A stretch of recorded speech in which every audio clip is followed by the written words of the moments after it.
Buenos días. El día de hoy veremos síndromes de desconexión en animales y el hombre por Norman Geschwin.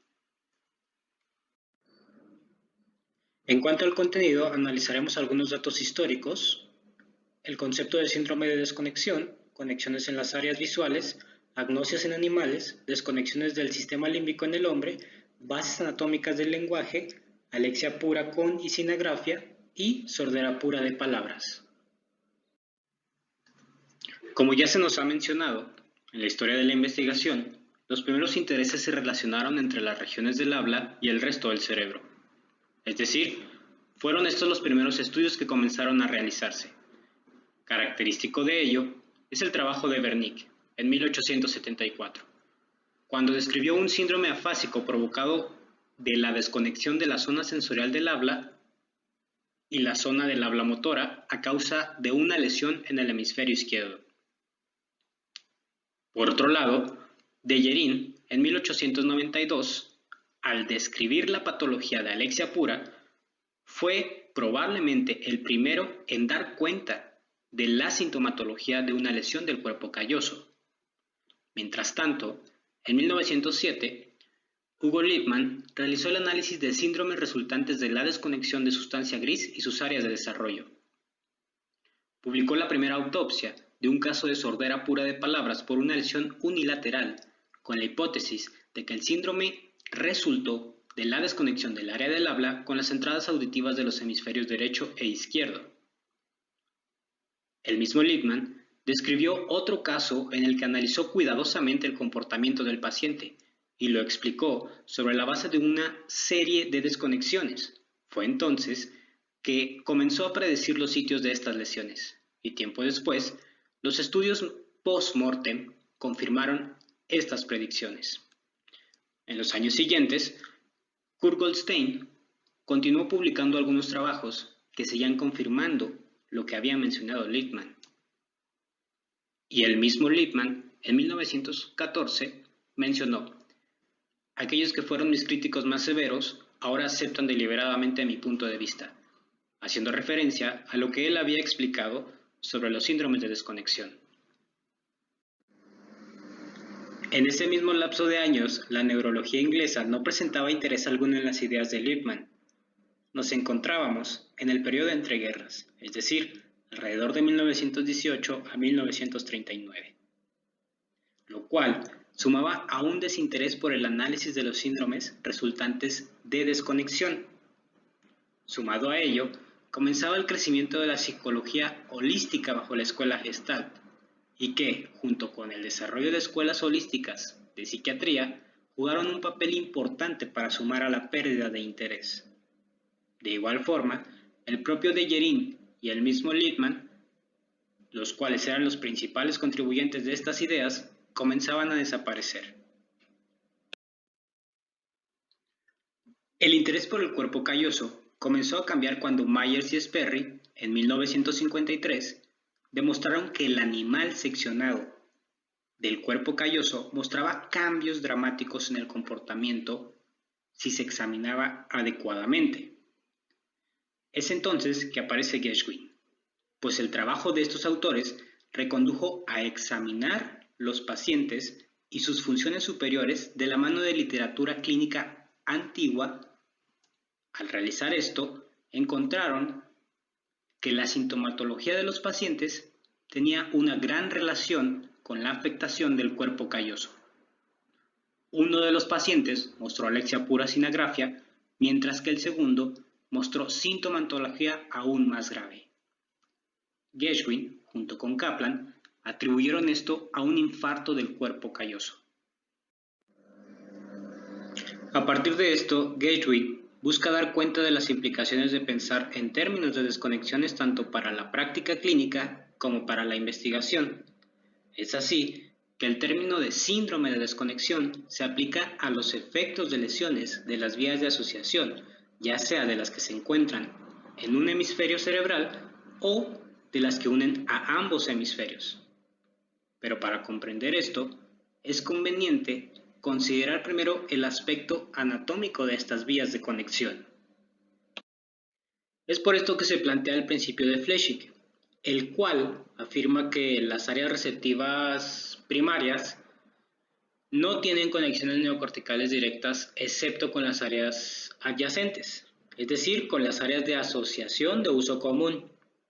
Respecto a ello, Bailey y Bonin en 1951 afirman que las áreas sensoriales primarias no envían mensajes muy lejos de la corteza circundante y reciben impulsos de las áreas de asociación. A su vez, estas áreas de asociación reciben aferentaciones de otras áreas corticales y mandan sus eferencias mucho más lejos de áreas circundantes. Esta doctrina no solo se aplica a un hemisferio, sino a la conexión entre ambos. Por lo tanto, la corteza visual primaria no tiene conexiones callosas, ni tiene cualquier otra conexión larga con otras áreas del neocórtex. Tendrá más bien conexiones neocorticales solo con las áreas circundantes, las cuales son de asociación. Es entonces que la corteza visual podrá comunicarse con otras áreas de la neocorteza, ya sea en el mismo o en otro hemisferio, por medio de la asociación con sus regiones circundantes. Sin embargo, la regla Flechig no se aplica a otras formas de vida subprimate, pues Curtis en 1940, mediante un experimento, demostró que los gatos tienen conexiones callosas directas con el área primaria visual. Esto lleva al autor a preguntarse si en humanos es que existe la posibilidad de que elementos particulares de las áreas primarias migren para desarrollar regiones más elaboradas en el cerebro humano. Y siguiendo en esta misma línea de análisis, de igual forma Lende en 1963 demostró que los marsupiales, como la zarigüeya, sus áreas motoras primarias se superponen por completo, cosa diferente a los primates superiores y al humano. Esto quiere decir que una gran lesión en las áreas de asociación de alrededor de la zona sensorial primaria actuará por desconectarlo de otras áreas del cerebro. Por lo tanto, una lesión de desconexión en estos seres vivos será una lesión muy grande. Bien, adentrándonos más a las conexiones de las áreas de asociación visual, hasta aquí hemos visto cómo las áreas receptivas primarias no tienen conexiones extensas más allá de la corteza circundante. Esto de acuerdo a lo que nos menciona el autor y respecto a lo que se investigaba en esos años. Sin embargo, se menciona que el área 18, la cual ustedes ven en pantalla, tiene dos conexiones largas. La primera de ellas es con áreas anteriores del frontal, la cual se encarga de respuestas motoras a la estimulación visual. Y la segunda es con la corteza temporal lateral y basal. Esta conexión es por medio del fascículo longitudinal inferior. Se nos plantea que la significancia de las conexiones entre el occipital y temporal se vuelve más clara y más importante cuando observamos y analizamos desde las conexiones temporales. Para ello se nos plantean distintos experimentos. Uno de ellos es cuando extirparon el lóbulo temporal en macacos, particularmente la tercera circunvolución temporal, la cual, dicho sea de paso, tiene conexiones con circunvolución del hipocampo, con la amígdala y directamente con el núcleo dorsomedial del tálamo, que a su vez tiene importantes conexiones hipotalámicas.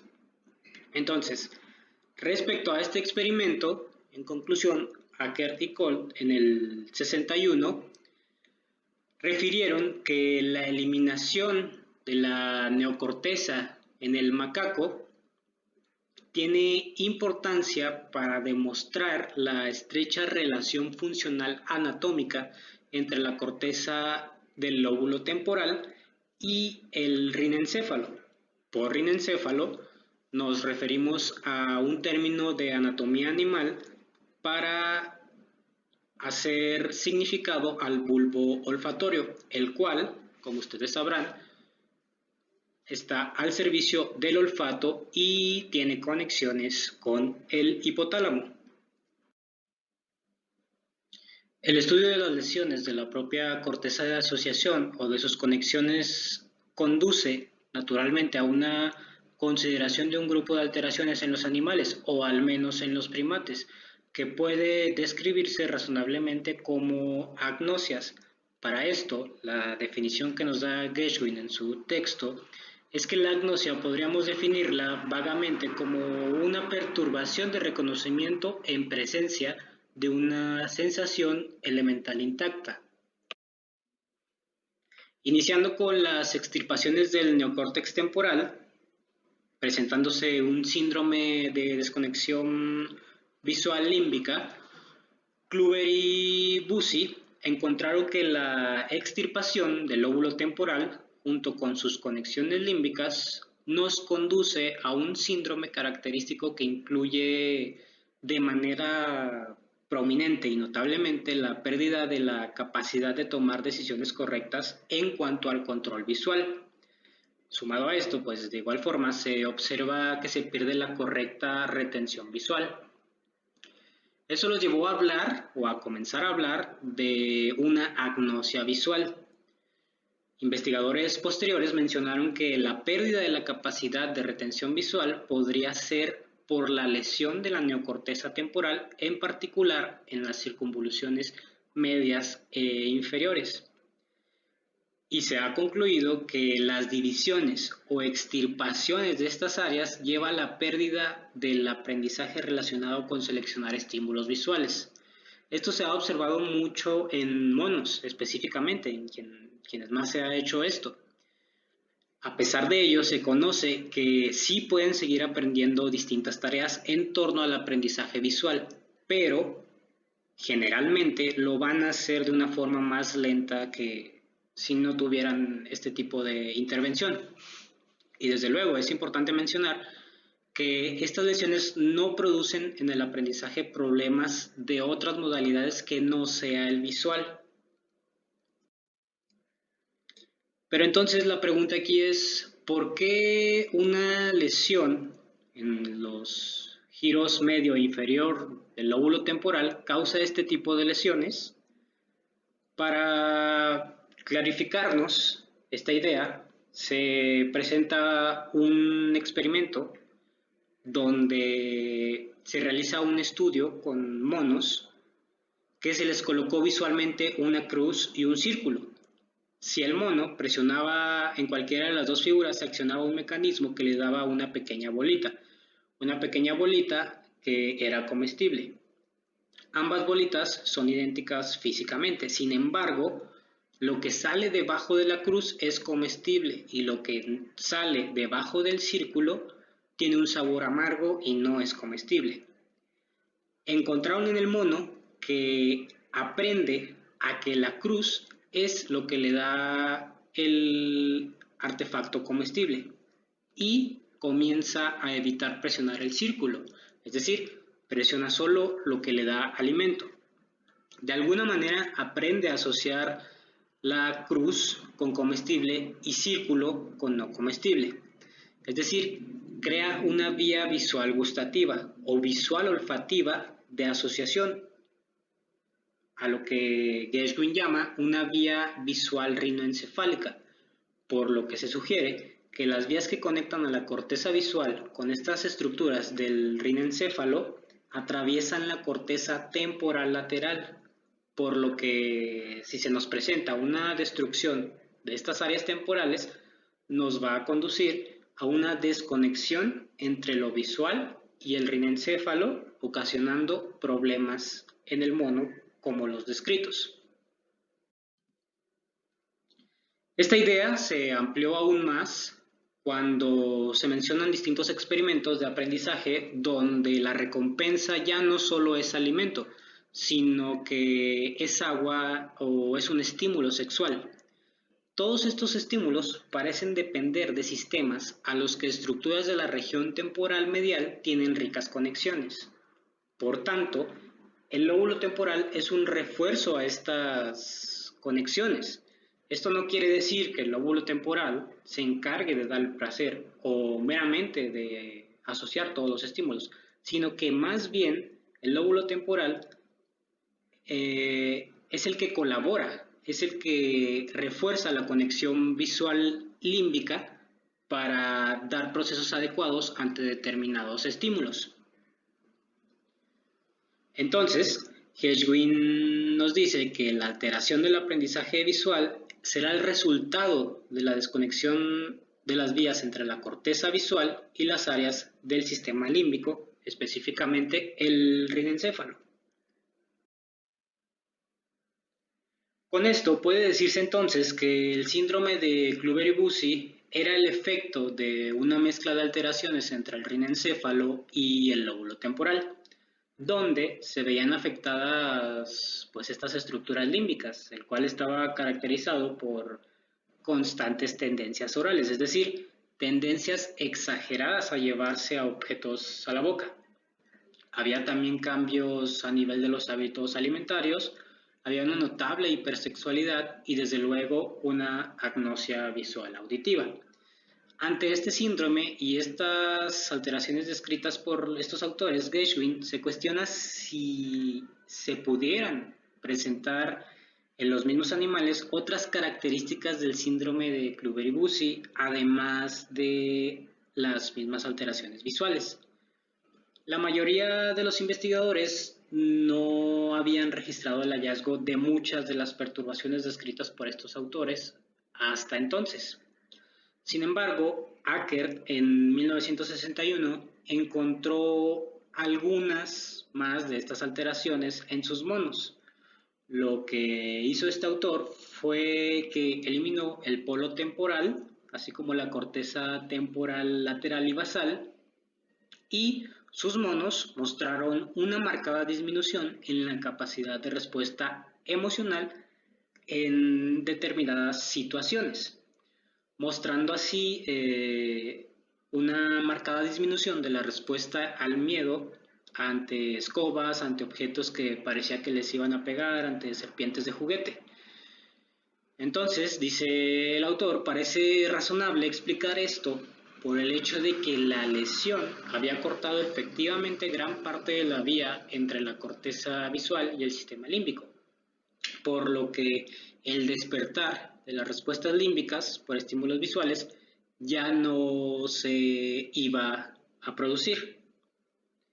Y en términos generales se observaba que los monos tenían una actitud de mansos ante estímulos visuales, lo que confirma que había una gran afectación en la conexión visual límbica. Ahora, en cuanto a los efectos de la extensión de la lesión, se establece que esta extensión podría darnos, o más bien nos dará, la gravedad a la cual nos estemos enfrentando con nuestro paciente. Varios de los experimentos apuntan a esta conclusión. Y Hades, en 1949, señala que la destrucción extensa de la corteza de asociación visual en el macaco llevó a la pérdida de una discriminación visual previamente aprendida. Pero si la operación se realizaba en etapas y entre estas etapas existía práctica de ejercicios visuales, entonces había una probabilidad más alta de que esta tarea fuera, de que esta habilidad fuera retenida. ¿Qué quiere decir esto? El artículo no lo menciona literal, ni mucho menos explícitamente, pero se entiende que en macacos donde se realiza una intervención quirúrgica y se destruye o se quita la corteza visual de una, entonces existirá una pérdida de discriminación visual antes aprendida. En cambio, si se realiza una intervención quirúrgica en etapas, lo cual mencionan que realizaron, y entre esas etapas se realizan ejercicios visuales, entonces existe una probabilidad más alta de que se retenga esa habilidad visual. En conclusión de este experimento, menciona Hades que tareas simples se pueden aprender después de la ablación parcial, pero no tareas más complejas que requieren una mayor extensión de la corteza. De ahí la importancia de considerar la extensión de la lesión en la corteza. También, dentro de toda esta teoría se nos presentan experimentos negativos. Por experimentos negativos nos haremos referencia a aquel estudio donde los resultados o el procedimiento podrían o pueden ser cuestionados. Gershwin menciona, ¿por qué en todos los experimentos que hemos citado hasta este momento existe mucha capacidad de readquirir discriminaciones de formas? Y él mismo se responde al decir, sospecho que la respuesta radica en que se presenta una insuficiencia de lesiones. Comienza a describir una serie de situaciones y la primera de ellas es el propio Chow en 1961, donde después de presentar todos sus resultados aseguró que nunca removió por completo el área 17 y 18, pues en el mono no están tan marcadas o tan delimitadas como lo están en el hombre. Además de que hay una gran dificultad para eliminar la corteza de asociación, es decir, no es tan fácil, no es como cortar un pedazo de queso o un pedazo de jamón. De igual forma, otros autores como Hades, en 1949, señalaron que estas mismas áreas en el macaco son de difícil acceso y que al intentar eliminarlas seguramente lo hicieron mal y dejaron algunas partes a salvo. Entonces, ante estas mismas conclusiones, Gershwin se vuelve a cuestionar, ¿existirá alguna forma de garantizar la eliminación completa de la corteza de asociación o de determinada área que queramos eliminar? Y la respuesta es que posiblemente sí exista. Sin embargo, es un procedimiento muy complejo en el cual se tiene que tener amplio conocimiento de fisiología, no solamente fisiología en el hombre, sino fisiología en los animales también, para poder realizar este tipo de cirugías. Por otro lado, respecto a lesiones en áreas de asociación somestésica, se considera que sería útil conocer la vía que existe entre la corteza somestésica y el sistema límbico. Esto con el objetivo de poder observar en qué medidas son diferentes a las conexiones de la vía visual. Por tanto, la conjetura o la conclusión de Gershwin para esta idea es que en estos experimentos se desconecta la corteza somestésica y se presentarán dificultades para tomar decisiones táctiles como la incapacidad de formar asociaciones táctiles gustativas. Ya no es visual gustativo, ahora se centra en táctil gustativo. Barry en 1956 pudo demostrar que los monos con ablaciones similares, extendidas hasta el lóbulo parietal superior, mostraron una disminución de la retención de tareas somestésicas, pero no tenían impedimento en tareas visuales. Ante esta idea y conforme a toda la información que se nos brinda, Gershwin hace un resumen mencionando que él plantearía principalmente una hipótesis de que las ablaciones parietales posteriores, como los descritos por algunos autores, producen una triple desconexión. En primer lugar, ocurre una desconexión entre la corteza somestésica y estructuras límbicas, lo cual va a provocar la incapacidad de generar conexión táctil gustativa.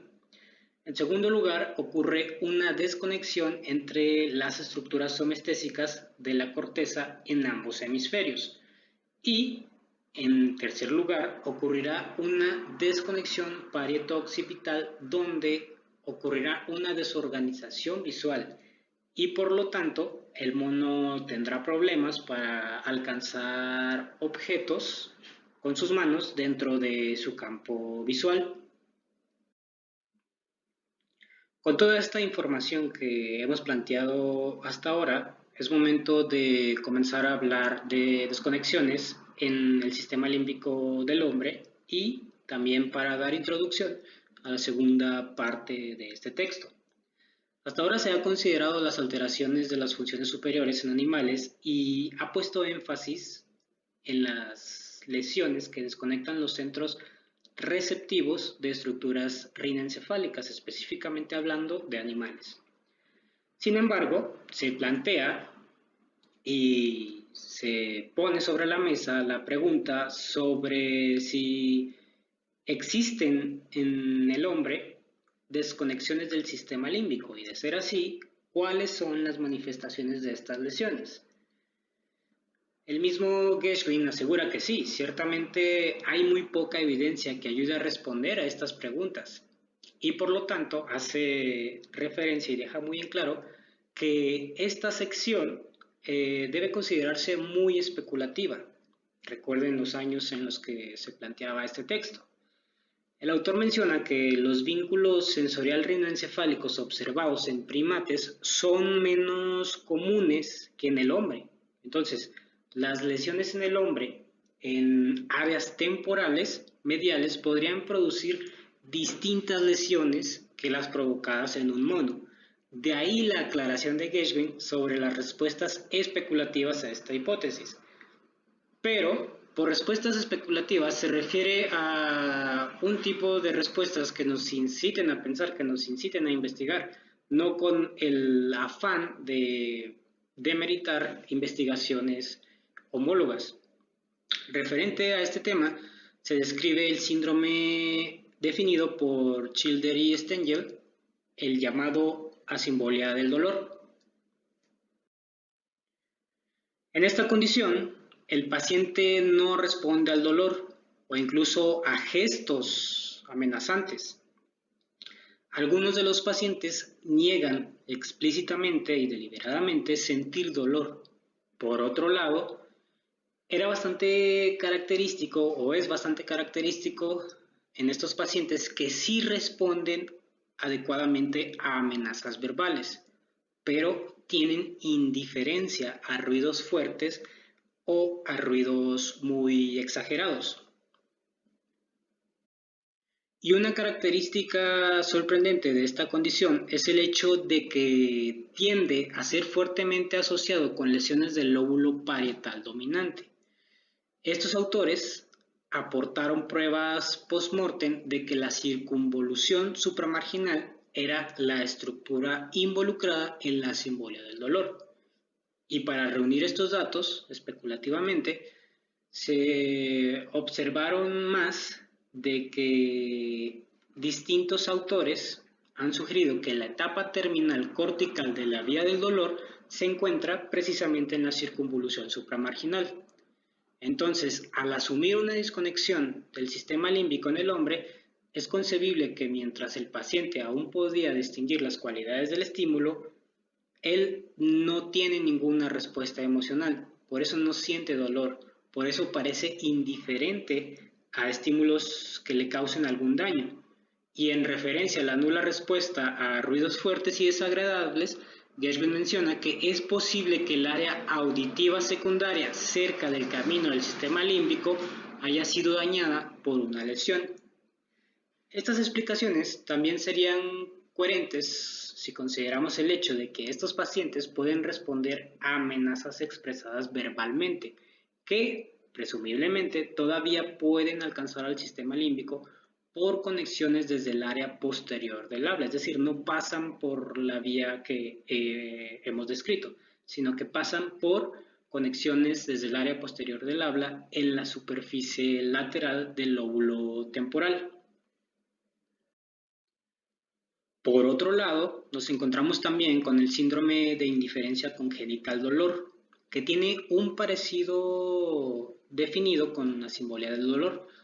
Los pacientes con esta alteración congénita también parecen mostrar una excelente apreciación de los estímulos dolorosos como sensaciones, pero poca excitación emocional por tales estímulos. Estos pacientes con indiferencia congénita al dolor no logran aprender que ciertos estímulos conducen al dolor, es decir, no desarrollan movimientos de evitación y por lo tanto no evitan el fuego o no evitan, digamos, utensilios calientes. Así que no es descabellado especular que la combinación de la inadecuada respuesta emocional a estímulos dolorosos y la incapacidad de aprender las respuestas a tales estímulos puede ser quizás el resultado de la falta de formación de las conexiones normales entre las regiones corticales implicadas en el dolor en la percepción del dolor y el sistema límbico. Y como siempre, recordemos que este apartado tiene un carácter especulativo, es decir, esto que se nos describe puede, en esos entonces, se consideraba como una cuestión especulativa. Ahora, en base a toda esta información y en esta misma línea de cuestionamiento, se genera la pregunta de ¿por qué debería una asimbolia resultar de una lesión parietal unilateral? ¿Por qué los pacientes muestran una falta de respuesta a la amenaza visual y no a la verbal? ¿Qué ocurre en estas conexiones que llevan al paciente a presentar estos síntomas? Nos dicen las áreas, pero hay que cuestionar cómo están las conexiones a todo el sistema de dichas regiones.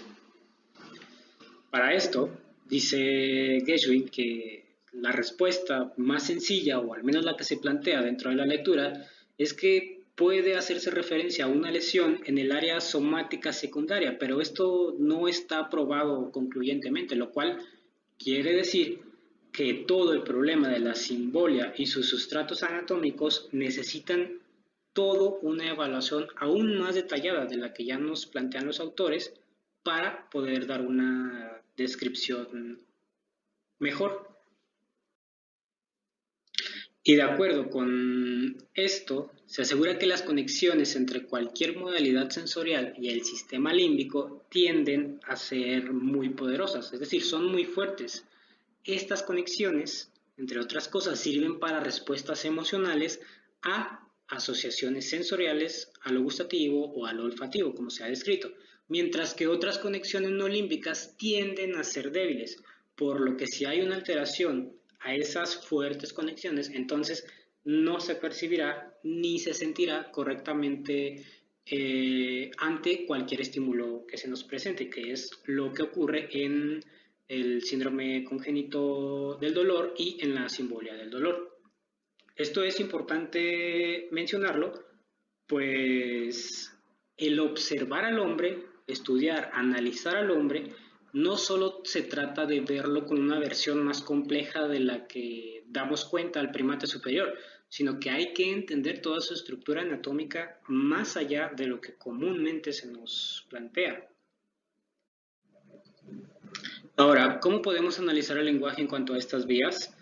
La base anatómica del lenguaje nos dice que el desarrollo del lenguaje probablemente dependa de una gran medida del surgimiento de las áreas de asociación parietal, ya que al menos en lo que quizás sea su aspecto más simple, es decir, la denominación de objetos, el lenguaje dependa de asociaciones entre otras modalidades y la audición.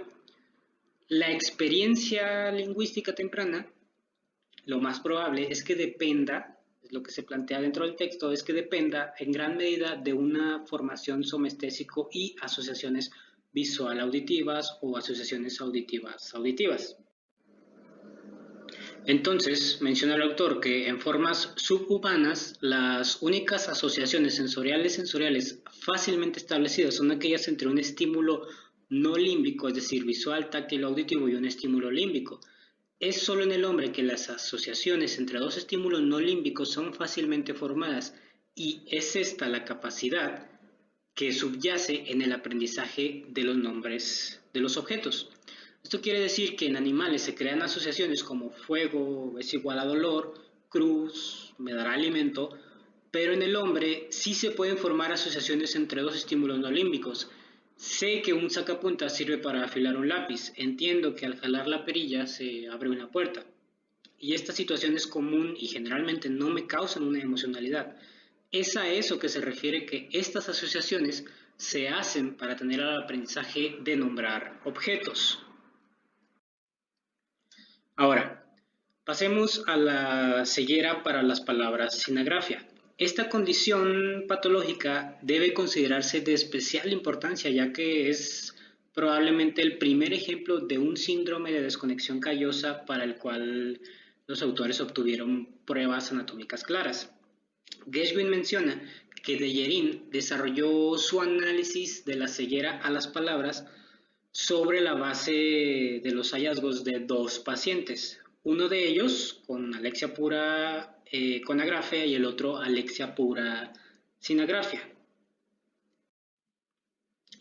El primero, el cual fue descrito en 1891, describía a un hombre de 63 años que desarrolló la aparición repentina de la incapacidad para leer y escribir en ausencia de otras discapacidades neurológicas, a excepción que tenía una hemianopsia derecha.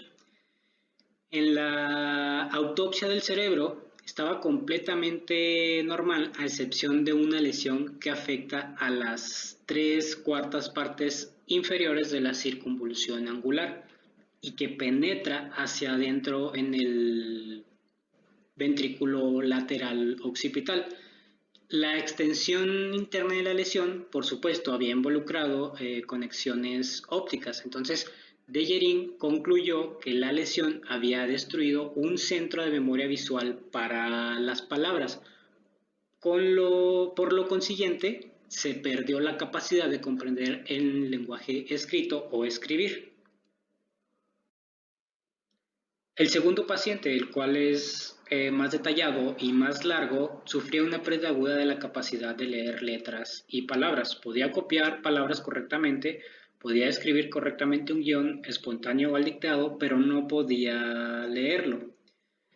Y aunque no podía leer, era capaz de nombrar objetos extremadamente complejos. 10 días antes de su muerte, de repente desarrolló una agrafia y en la autopsia el cerebro mostró un infarto del lado izquierdo en el lóbulo occipital y del esplenio del cuerpo calloso. La área donde ocurrió el infarto occipital estaba encogida y amarilla y además estaba adherido a las meninges, lo cual indicaba una lesión de edad considerable. Dejerin interpretó este caso como una desconexión de la corteza visual del área del habla. Dado que la corteza occipital izquierda fue destruida, este paciente podía percibir palabras solo en el campo visual izquierdo, es decir, solo en función de la corteza occipital derecha. Sin embargo, y lamentablemente, no es posible leer solo con el hemisferio derecho. Para ir concluyendo, ahora pasemos a la sordera pura de palabras, la cual tiene patogenia similar a la alexia sin agrafia. La patología fue descrita con más detalle por Lippmann en 1902 y se menciona que la lesión está ubicada en el lóbulo temporal izquierdo, donde se destruye la radiación auditiva junto con las fibras callosas del área auditiva a la región opuesta. Por tanto, esta lesión tiene el efecto de inhibir el área del habla y de recibir estímulos auditivos. Entonces, la corteza auditiva primaria derecha recibe estímulos, pero no puede transmitirlos al área del habla ubicada del área izquierdo porque las conexiones callosas fueron destruidas en el temporal izquierdo. Y se menciona que el mecanismo preciso de esta lesión no está tan claro aún, pero la posibilidad o la hipótesis es que la lesión del lado izquierdo daña la corteza auditiva izquierda, lo cual hace que se corten las fibras callosas hacia el lado derecho, ocasionando así la lesión. A manera de conclusión, podemos decir que Geschwin, durante todo su texto, se ha dedicado a considerar características anatómicas de la organización de la corteza cerebral que desempeñan un papel importante en la determinación de algunas de las características para las perturbaciones de las funciones superiores del hombre y de los animales, dándonos así distintos ejemplos de síndromes específicos que podrían interpretarse mejor como resultado de síndromes de desconexión. Muchas gracias por su atención.